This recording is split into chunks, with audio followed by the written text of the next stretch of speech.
Hi, welcome back. In this lecture, we're going to look at multidimensional arrays in Java. In the previous lecture, you've seen one-dimensional arrays, which can look like this, int square brackets. I'm going to create a one-dimensional array of integers, so I'm going to call this array one-dimensional array. Of course, you can choose shorter names to name these arrays. I'm going to say equals to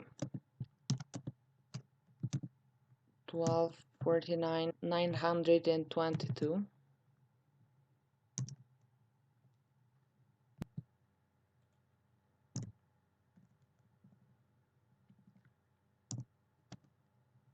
The reason why this is called one-dimensional array is that to specify the position of one item in this list, you only need one dimension. So I can say sysout control space one-dimensional array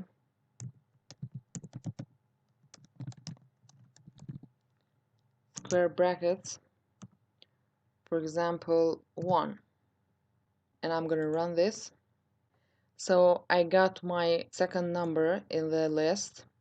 I needed only one number or one dimension to specify the position of this item on the list. So instead, a multidimensional array needs two or more numbers or dimensions to specify the position of the items on the list. So let's look at an example of a two-dimensional array. Int, I'm gonna type 2 square brackets, and here I'm gonna say multidimensional array equals.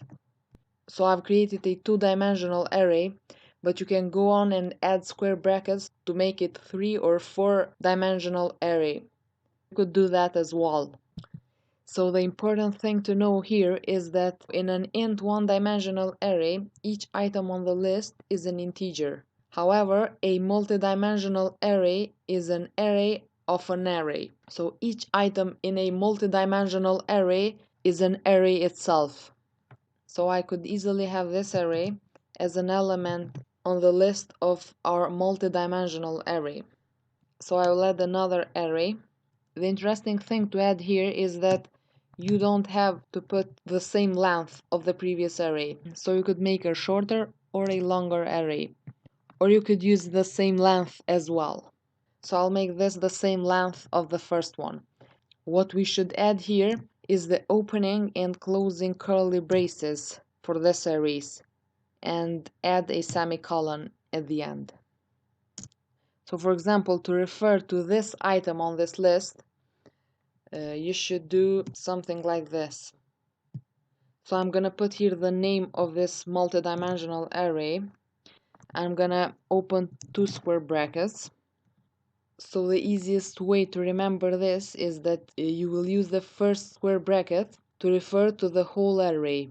Choose the array that contains the item that you want to refer. For example, I want to output this number right here. As we already mentioned, we'll be counting from 0. So this is array 0, array 1, and array 2. So first, I'm gonna choose the array in the first square bracket. I'm gonna put here array 1, and now I'm gonna refer to the specific item. So again, we'll be counting from 0, 0, 1, 2, 3, 3, and this will give us this number. So in the first square bracket, you refer to the whole array, and then you put the number of the position of the specific item on that array. So if we run this, we get here our chosen item, which is 12. So if I choose to output this number right here,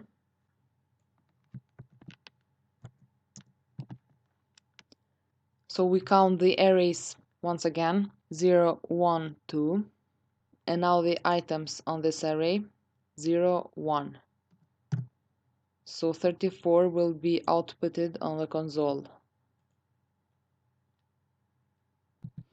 as you can see right here. So instead of declaring and initializing a multidimensional array in one line, What I could also do is, for example, I will create a two-dimensional double array. I'm going to use the keyword new double. In the first square bracket, I'm going to choose how many arrays I want in this array. So I'm going to say 4. And then I will specify how many items will each array have. So I'm going to say 2. So this one would have 4 of these arrays with only 2 items. So you may wonder what would be the values of these items, and the answer is that Java is kind enough to give them default values. So this multidimensional array would have 4 arrays with 2 0.0s in each array, because 0.0 is default value of double. If this was of type string, we would have 4 arrays with 2 nulls in each of them. So I can output any item on this multidimensional array. So I will say sysout, control space, array. I'm gonna put here 2 and here 1.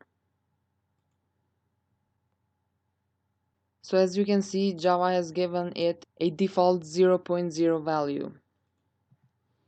We said here that we want 4 arrays.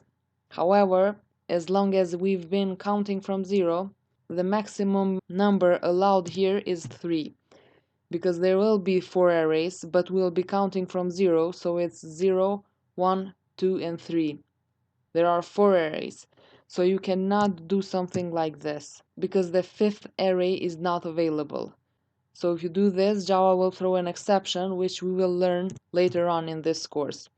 So the maximum number allowed here is 3, and the same applies to the second square bracket. The maximum number allowed here is 0 or 1.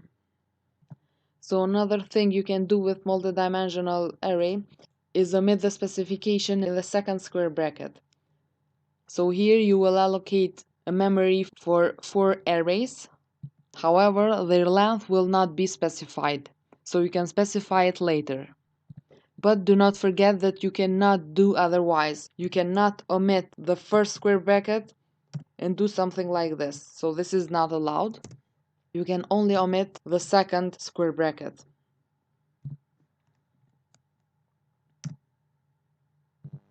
So you can give these default values, your value of course. So we can say array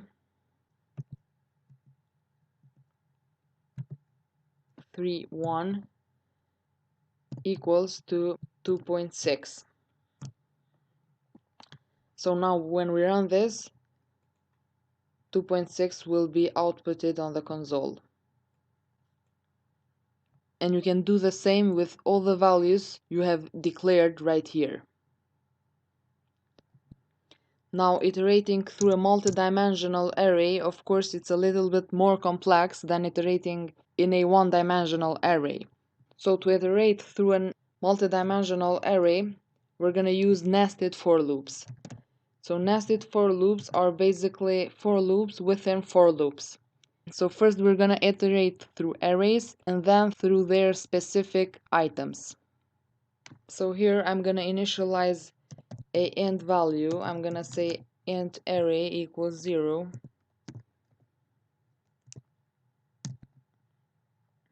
Then I'm going to say array is less than multidimensional array.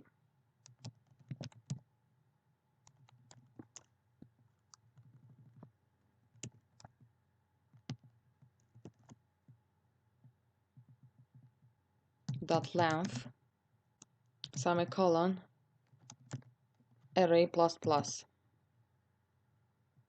I'm gonna open curly brackets and here say 4.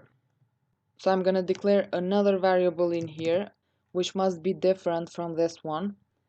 I'm gonna say item because with this for loop we're gonna iterate through items on the arrays. Then I'm gonna say item is less than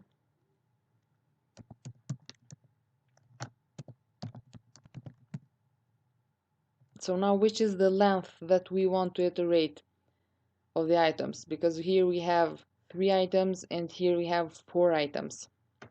So we're gonna say array. So it depends from each array the length of the item it has.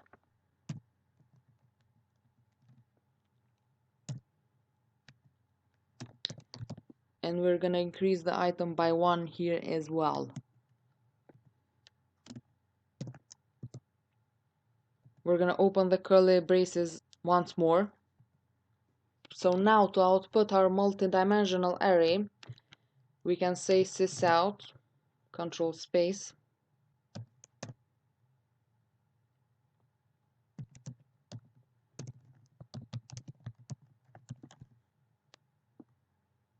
so we'll say multi-dimensional array. So we're gonna output the array first. So then we're gonna output each item on the array. So what we could do here to make our output look nicer, we're gonna concatenate a tab character. So when each array is iterated, the other array will be printed in the next line. And we're also gonna delete the ln right here, because we don't want each item to be printed in the new line. We want one array to be printed in one line and the other one in the next line. So to make this happen, in the outer loop, not in the inner loop, I'm gonna say sysout and I'm gonna add a new line. So this will make each array to be printed in a next line. So before running this program, when we explained how to declare and not initialize the multidimensional array, this was another example, of course. We used the variable array. I need to change the name right here and here as well, because this was another example and will conflict with our iterating example right here. So the variable names should be different, and here as well. Now we can run the program. So now you can see that each array in our multidimensional array is printed in a new line. So here we have 12, 49, 922. Here we have our second array. And here is our last array. So this is how you can iterate through a multidimensional array. So this might be a lot of new information to absorb, and at first might seem very complex, but you can look at this code in the resources section and play around with it, change the values, and you will gradually get it. So that's about it for this lecture. Don't forget to practice a lot and see you in the next lecture.